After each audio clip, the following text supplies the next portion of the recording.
All right, so we're going to be doing another Legion program design workshop coming up soon, and the focus is going to be on template design. We find that this is an interesting area that a lot of people enjoy working on, but can also be a bit of a struggle for people to understand how to figure out what the priorities are for their athletes, how to sort of arrange those priorities into daily buckets, and how to line those daily buckets up next to each other such that it kind of makes sense, right? That you're not just completely overdoing upper body pulling, that you're touching all the sort of like standard things that CrossFit athletes need to touch in a week, that you're actually progressing the things that need to be progressed, and that you're not just like grinding your athletes into the ground or, not making them try hard enough. So there's a lot that goes into template design.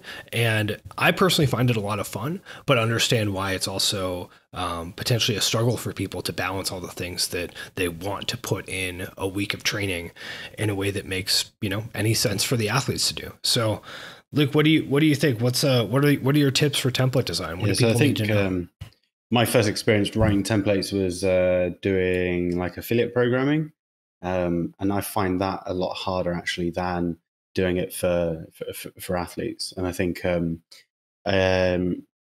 yeah, I I did completely fall agree into the with that. trap of just like trying I to agree. create some like weightlifting, powerlifting type template, and then just like adding in conditioning onto it and that type of stuff. But then that got stale for a lot of people, and then obviously you got people who are coming in 3 days a week, and so writing templates for athletes is a lot, yeah, is a lot easier. Like you, I do enjoy the experience. I think that's probably the bit I enjoy the most is just like trying to figure out creative ways of trying to filter in what an athlete needs, but sort of still having some structure that makes sense. I think over the years, I've become a lot more, I've become less rigid in how I do that, and especially with athletes who are fairly experienced, you can you can get away with sort of having a little bit more interference throughout the week and that type of thing. And I would say that yeah, maybe the sort of the way I've progressed my template designs is very sort of similar to how you would progress working with a beginner and writing templates for a beginner into the intermediate and then into someone who's a little bit more advanced. I think some of the things that can be quite useful is sort of ideas like working off a high-low split, where you try to sort of sandwich your high intensity or high impact training days with an easier session or a rest day session. So that could be Monday, Wednesday, Friday pretty hard, maybe Saturday as well. Tuesday a little bit easier. Thursday that's going to be like off or active recovery. That's the sort of typical split we see in CrossFit. And yeah, and I think that, and then some of the ideas that you see in, say, strength sports world, and weightlifting and powerlifting, and some of the ways that they go through their sort of training splits, whether it's like push pull legs or separating the snatch and the clean and jerk, like in a good way. Some of those ideas as well can be very helpful in CrossFit and sort of like implemented in, because you are starting to understand how to separate different stresses, different areas of the body, what you're working on and stuff. I've seen many gym program which doesn't necessarily pay attention to that, and then it's like it's like kettlebell swings one day, heavy deadlifts the next day, and then some other form of like hinging, and then by the fourth day, everyone's lower backs are just absolutely destroyed. So sort of some of those ideas that you can get from powerlifting, bodybuilding, weightlifting can be quite useful as well. Yeah, those are sort of some of the key ideas that have helped me over the years, and also just reading and looking at a lot of different programs has been super helpful. Um, yeah, I mean, something that comes to mind, Luke, you mentioned the idea of having like a structured strength template and then just kind of layering some metcons on top of it, right? Which I think that everyone who has written programs has done at some point, right? You're like, okay, like we need to have some sort of idea what we're doing here. Let's just take this 5-3-1 template and then we're going to do some metcons that are, maybe a little bit different than what we did for our strength work that day. And what I think is interesting about that structure is that as you get more advanced, you start to see more issues with it. things that don't quite work right or don't make sense. But simultaneously, there's athletes who are competing at a very, very high level whose training is like essentially that, right? It's a structured strength program, kind of like a standard, powerlifting progression or weightlifting progression or whatever, then with just a bunch of Metcons thrown in on top of that. And this actually gives people like pretty good results. Especially we talked about this before on other podcasts, where if people are high level, they just need to do a lot of different kinds of CrossFit and do some form of like structured strength work and maybe a little bit of focus on whatever their weaknesses are.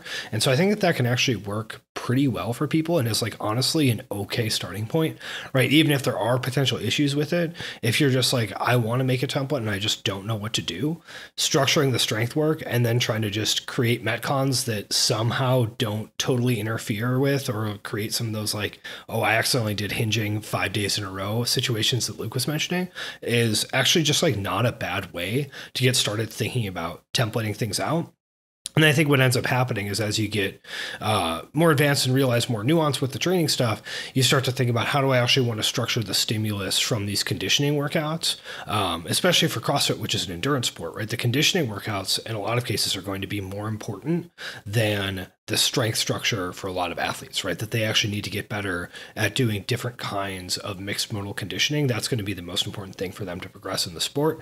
So how do we structure a template around this conditioning stuff and then treat some of the strength work as accessory work and then progress this conditioning stuff in a way that makes sense? Because for a lot of athletes, just doing a bunch of different kinds of CrossFit stuff sort of thrown together with some strength work on top is not actually going to be sufficient for them to improve, right? So that's when things start to get a little bit tricky. It's like, okay, what does progressing conditioning look like? How do I structure a template to improve conditioning stuff?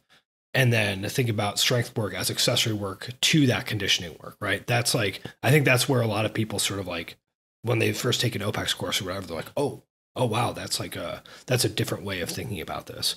And, there's a lot of information on that from the track and field world, from the swimming world. But the stuff there is a little bit different because those sports are much less muscle endurance focused than CrossFit is, right? That for most mortal CrossFitters, muscle endurance ends up being the limiting factor. So we're doing this sort of like weird conditioning progression with a muscle endurance focus that is like kind of a strange thing to work on, right? That's like not a normal sport. And so figuring out how to design templates focused specifically on that, I think is where there's a lot of benefit to being structured with your training. And, I don't know if I have the exact answer, but I think that that's kind of what I've arrived upon after thinking about this for a while, right? How do I specifically progress muscle endurance in this sport specific setting is my main focus of the template. And then everything else is kind of accessory work to support that. Yeah, I think that's like because if you do look at the sort of the thing that everyone sort of does struggle with, and I think I remember maybe, back in the day when like CompTrain and they first started like leveling their program, I think, there was sort of, there was like information. It was like, if the open is your priority and you want to qualify for, the old regionals, whatever it is, like you need to actually dominate that. And your training sessions need to be a lot more focused on that. I think some of the confusing things for people though, is like, because it makes sense to do your strength work prior to your conditioning work, right? Then people have this like, oh, that's the thing that's important because I'm doing that first, which sort of makes sense. And, sometimes you can flip it around and you can be like, okay, we're going to make you do your Metcon and make you do your strength work after, which, can have some utility. But like, if you have someone who is a, beginner to intermediate, it's going to make sense to sort of structure it in a way where it's like, you're going to do your sort of high skill, you're going to be like doing the most dynamic stuff at the beginning. Then you're going to be working into a lot more sort of higher intensity type strength stuff, or like higher volume, your sort of slower lifts. And then you're going to go into some conditioning. And then just by making people aware that is the priority. And if you think about it, like when people do progress from like doing classes to going into more competitive type training, the thing that is fairly consistent across all of that is the conditioning elements that exist within the program. But I think that sometimes the new thing is, oh, I do all of these strength progressions, and now I do, all of these like isometric holds and stuff like that. Like that must be the thing that is going to make me a competitor, because they're sort of seeing that being the main difference. Todd, I'm interested. What are some of the ways that you sort of see, like, when you look at mapping out a week and you have all sort of like you're trying to progress muscle endurance? What are some of the things that you're trying to do, or what are, say, maybe some of your like go-to splits of like how you do that? Yeah, I mean, I guess that there's a few different layers to that. The main thing that comes to mind, right, is that for a lot of athletes, they struggle to do the volume of gymnastics work in a fatigue setting that the sport demands. Right. For a lot of people who are pretty good at CrossFit, but are not quite at the level that they want to be, like that's the limiting factor. It's like, yeah, I can do muscle ups, but I can't do 45 ring muscle ups after doing 300 double unders and 150 wall balls, right? Like that's just something that is, even though I have the capacity to do this movement, doing it under fatigue without really resting at all at the level that I need to is just totally not there. So, we've talked about this progression idea a few different times on the podcast, but in general, I look at creating scenarios where athletes are able to achieve success, right? Like they're able to actually get through the volume of the movement that we want them to get through at the sort of like rate of movement that we expect in a certain scenario, right? So with a lot of gymnastic stuff, that sort of EMOM structure works very, very well. I know Jacob talked about utilizing that. I know we've talked about utilizing that in the past, where it's like, okay, I want you to be able to do, let's say 30 ring muscle ups in a workout under some amount of fatigue. And I want you to be able to do that in sets, bigger than 2, right? Like that's maybe what we're working on.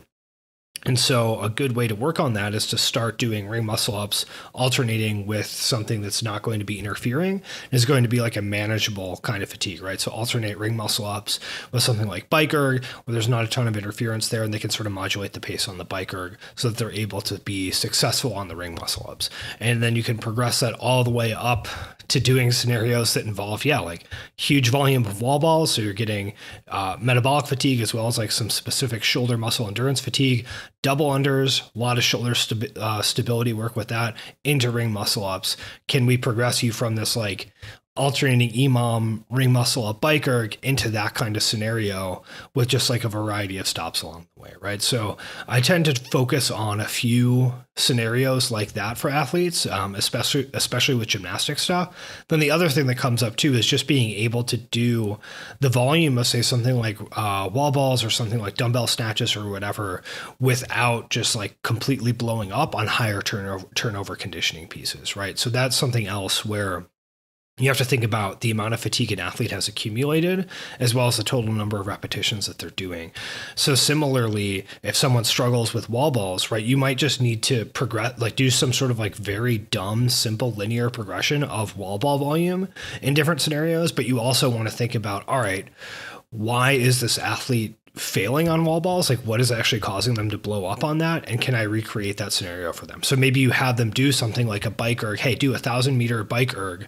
And I want you to do it at this specific pace, let's say 143, which is faster than you want to. So you're coming off of that and you feel like you're sort of like in trouble a little bit. And then you need to do a set of 35 unbroken wall balls, rest 90 seconds and repeat that a certain number of times, right? That to me would be something that would be a good way to train muscle endurance for that wall ball movement under a very specific type of fatigue. And that might be something that I progress as well. I don't know if that answered your question, but those are things that come to mind. It definitely does. I think one of the things with that type of work that I definitely find challenging is sort of like how to like relay that back into conditioning and sort of, I suppose it's just sort of like that trial and error process where you use like a throwdown workout a week, or you use competitions, and it sort of lasts you a barometer of like, okay, was this good? Was this not good?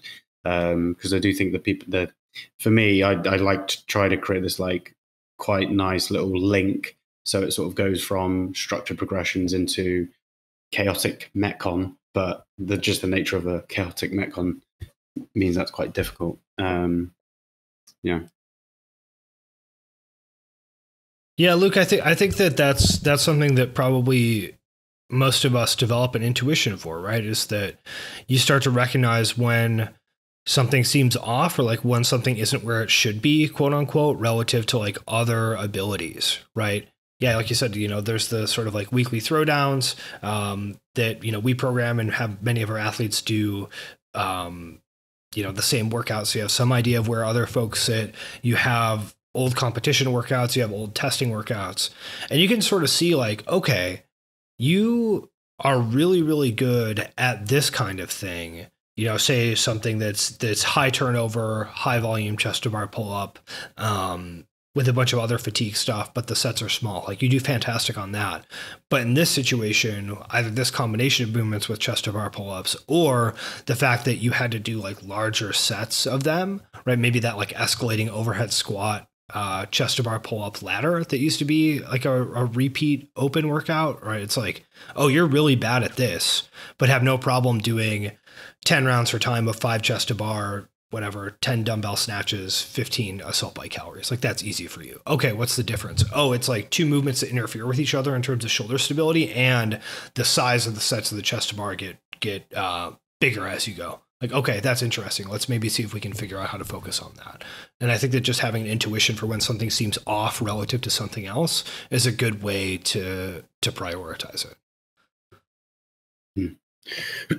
Do you do either of you say use quite say for an example with a beginner, if they're trying to learn a new skill, usually it can be quite useful for them to just have like quite a high frequency of practice. So it's like, okay, every day or every other day you're doing a bit of practice on this gymnastic skill or something like that. Do you have any of sort of your like higher level athletes where I suppose you can get away with it more, but like they need something that might actually be particularly like physically stressful and might need sort of like recovery built into it a little bit more within the week. But they just need to work on that like so much that it's just like a mainstay everywhere within the training week or the training, the sort of 2-week split or something. Because I think that's one thing that it can be it's sort of like this idea of you move away from working on something once or twice a week to really just trying to like hammer it, but then you're doing it in different ways where you have touch points upon other things as well. Maybe it might not be like a particular skill, but it might be in the case of the ring muscle up, like their upper body pulling is just so like off that you just need to find a way of making them just do that as much as they can and be able to recover from it. And that could obviously include, hitting it in a number of different ways. Because I think that when an athlete gets, I would definitely.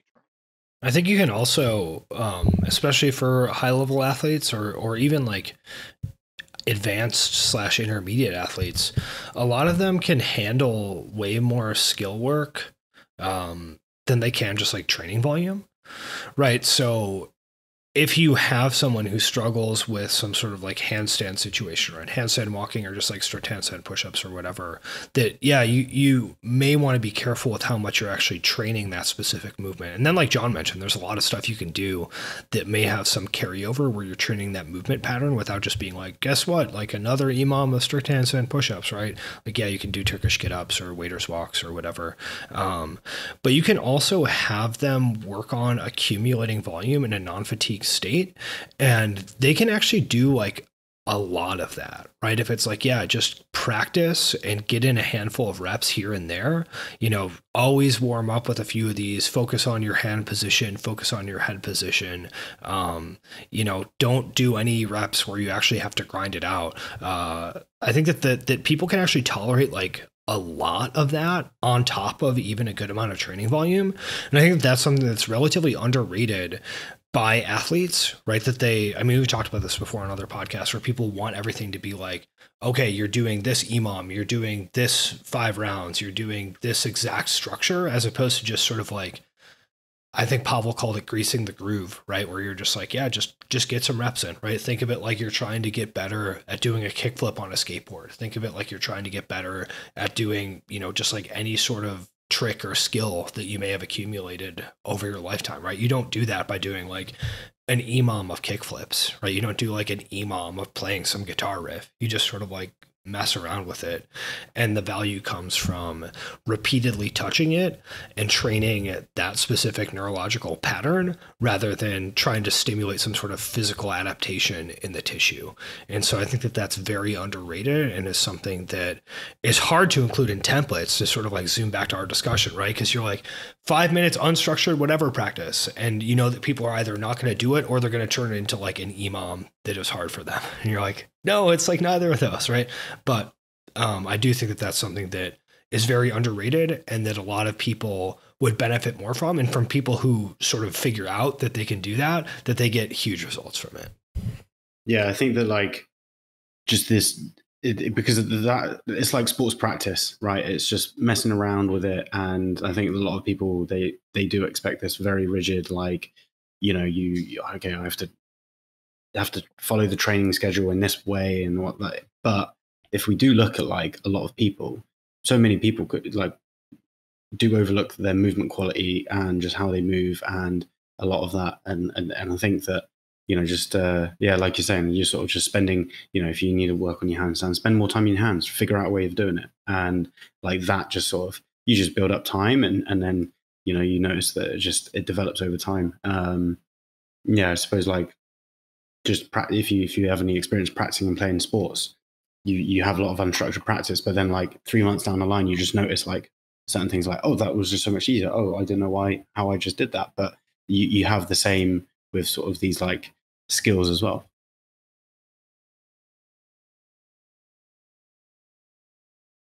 Totally.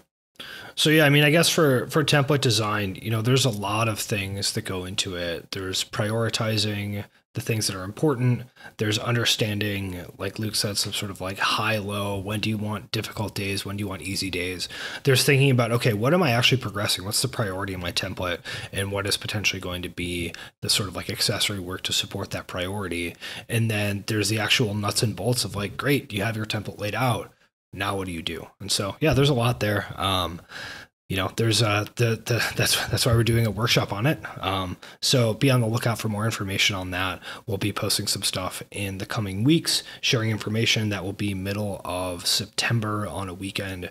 So if you are interested in template design, make sure you're paying attention to our email list, which you can find at legionsc.com. We'll post some stuff on social media as well. I know our Instagram has been pretty inactive / totally inactive, but Luke is active on Instagram, right?